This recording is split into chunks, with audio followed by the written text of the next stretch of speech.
Днес при нас имаме записан час за BMW 7 серия, което ще премине през детайлно интериорно почистване, полиране, апликиране на силант и 5% фолио за шиби дах. Пожелавам ви приятно гледане, абонирайте се, натиснете камбанката и не забравяйте да харесате видеото. Благодаря!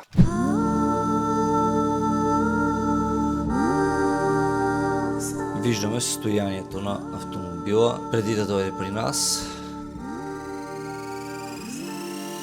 Сега напръскваме джантите и разчеткваме, за да свалим целия феродов прах от тях. Като обръщаме винаги много внимание, колкото и да четкаш, после има какво да се доизчисти, след като изплакнем с водоструйката допълнително. Даже се вижда на едната спица малко е останало, но после се изтрива при подсушаването и имаме перфектен резултат. Тук внасям някаква пратка теконт. Изплакваме целият автомобил и след това нанасяме шампуана, с който го измиваме, като с микрофибърна ръкавица разтриваме, няма го записано, изплакваме с водоструйката.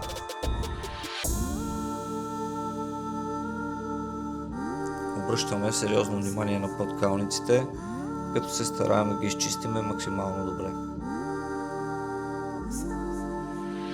Само да ви подсета за нашата микрофибърна кърпа. След като вече сме подсушили цялата кола, единственото, което остава е предния капак. Нарочно съм го оставил него за последно, за да видим как ще се справи, когато е попила абсолютно цялата кола.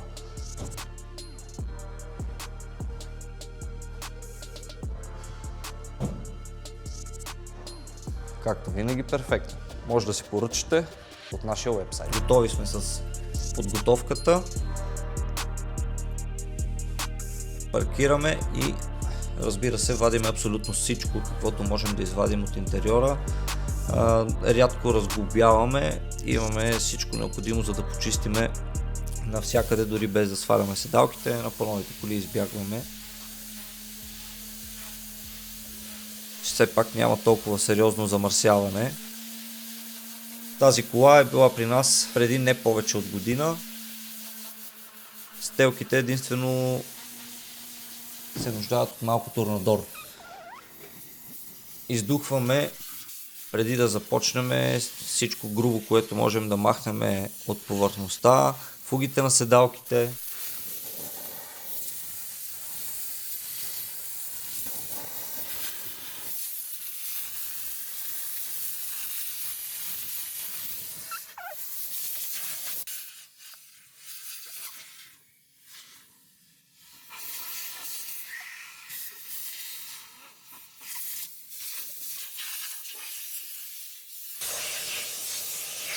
Оправяме всичко грубо и оставаме вече финална прахосмокачка.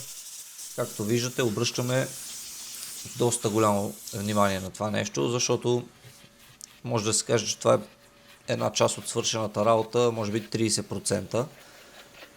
Ако си подготвиш добре повърхността, за да може тази всичката груба мръсотия да не ти се размотава в интериора, така да го кажем. Минаваме една груба прахосмокачка, обираме грубата мръсотия и след това започваме вече с, така да го кажем, по-финните, по-детайлните неща. Разбира се, това не е последната прахосмокачка. Ще има още няколко такива.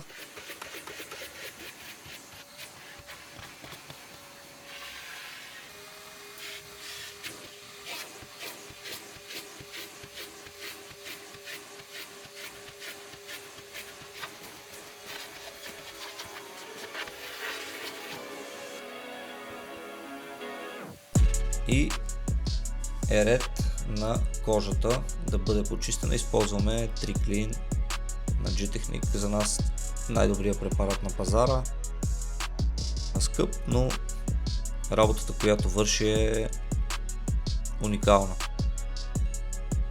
Минаваме, като не напръскваме абсолютно цялата седалка. Работиме първо гърба, после долу седалката, седлото, така да го кажем.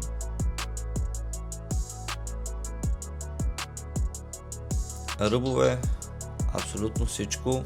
Като при тази кола, вътре, както видяхте, имаме много кожени елементи, не само седалките, съответно и те трябва да се минат с триклин и започваме с торнадора, като трябва да кажем, че след работата с торнадор със сигурност по седалките ще има събрано пак груба мръсотия и може би прах, но се прави финално почистване с кърпа и препарат, за да може, просто ги почистваме първоначално, за да може след като сме готови с останалата част от интериора да не напръскаме с препарата за кожа странични елементи и да бъде пропуснато, защото се е случвало и може би за това начин на работа ни е такъв.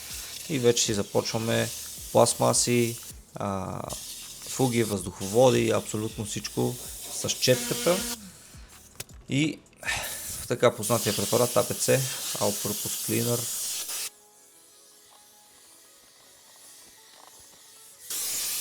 С въздуха потушаваме, издухваме фугите, за да сме сигурни, че няма да има проблеми с електрониката, като не прекаляваме с препарата по копчетата.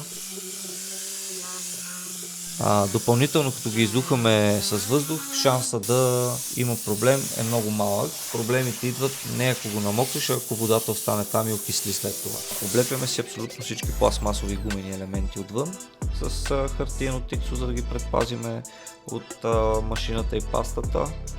Демонтираме табелките и започваме да полираме.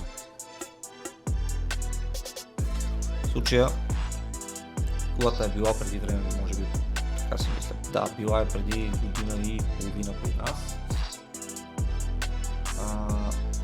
Сега няма нужда от толкова тежка корекция, използваме Medium Pad с 3D лампастата. Има малко оксидация, петна от неподсушаване, дръскотини може да кажем, че не е толкова. Виждате дори петната, които е събрала. Работиме на по-големи зони, защото пак ви казвам, няма толкова сериозен проблем колата. Нуждае се от леко докосване.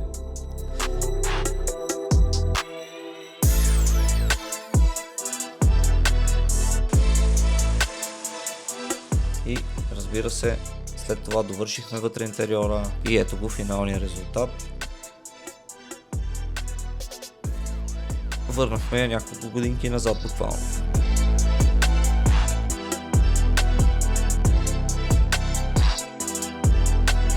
Видяхте крайния резултат, всичко се получи перфектно. Абонирайте се, натиснете камбанката, харесайте и ще се видим следващия път.